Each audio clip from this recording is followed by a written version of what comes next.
Merhaba, Ormanlar Hortum ve Bağlantı Elemanlarına hoş geldiniz. Bugün sizlere Finpower P20 CS akülü hortum presini tanıtacağız. P20 CS 1,1 çeyreğe kadar R9 hortumları presleyebilir. 137 ton pres gücüne sahip ve bildiğimiz standart araç aküsüyle çalışır. Şimdi örnek bir presleme yapacağız. Soketimizi ve başlığımızı yerleştirelim.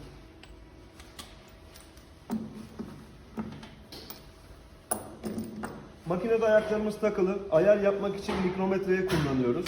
Yarım parmak R2 hortum. Ortalama 25 gibi bir pres değeri var.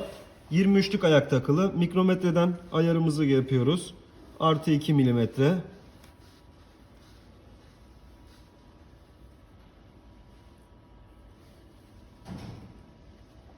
Şöyle 2'ye getirelim.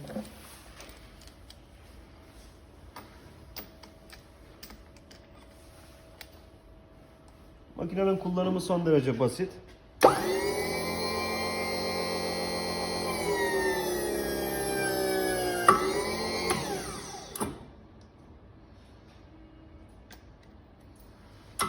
Şu an presleme işlemini gerçekleştirdik.